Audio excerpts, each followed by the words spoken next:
We need to advise all generations that we all face it at some point. So this is a message for all those who do not know.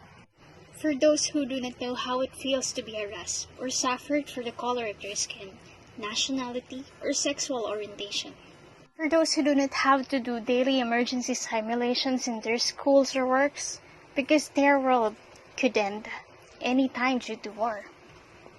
For those who do not know how it feels to lose democracy, freedom of movement, freedom of expression, freedom of assembly. For those who lose their brothers, sisters, or grandchildren. Those who do not know how it feels to receive assassin bombs at their backyard, see the bodies accumulate and injustices to take root. For those who have not seen hunger and starvation take over the soul of their neighbors and see how they lose their sanity over and over again. For those who do not have to see desperately how the reality surpass fiction and how it is changing everything forever. For those who do not understand why there are hundreds of shoes hanging on the wires in Buenos Aires. For those who do not have to learn in a bad way that you do not hate those who are fighting for your rights. To all of them, we need to tell them that, unfortunately, at some point, we've all faced it. And then when we face it, everything is hard to understand. But when we face it, what we face always perverts the limit of perception. The air gets heavier, silence increases on the street, at home, even in your family's eyes. We know it is not fair. We know it is not the way you are planning to spend this time. But that is precisely the point when we all face it. It is never the right time to face it. It is never fair. It is never what we have chosen. That is why we say we all face it, because it attacks you without warning. It transforms you.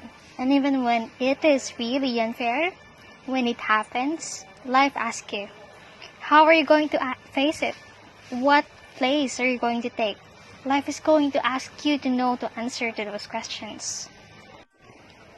Today we are facing it. We are all facing it. One of those important moments in humanity, one of those moments from which history is written. For several days now, schools, restaurants, cinemas, and offices are all closed. We can't even go out. We can't leave our houses. Kids can play at their school. We can even hug our friends and family. From this obligatory reclusion, businesses and schools took the initiative to give the first step. Entrepreneurs, teachers, and colleagues started all over from zero.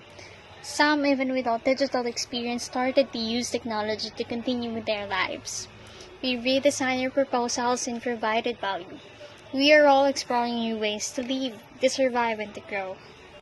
At Tipid Calls, we overpass the technical inexperience to help our customers to reach their families and friends in the Philippines and transmit comfort. And of course, we gave them a hand to strengthen their long-distance relationship through our service. Overall, everyone at Tipid Calls is doing what they need to do. Be partners and key players to face the situation. Everyone is facing it and is striving to keep things running. Business is open. And if the building closes, we will keep the activities alive. The idea of the business and our mission, our dream. We want families united, elder people being taken care of, strong connection among families that are far away from each other. Because we all know that our well-being is non-negotiable.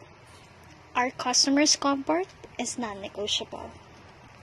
We all know that when this time passes by and becomes a parenthesis in our history, and someone asks us what we were doing when the crisis happened, we will be able to tell. We were doing our part. We were helping Filipinos overseas to be connected to their families and friends. We did it because that was what we had to do.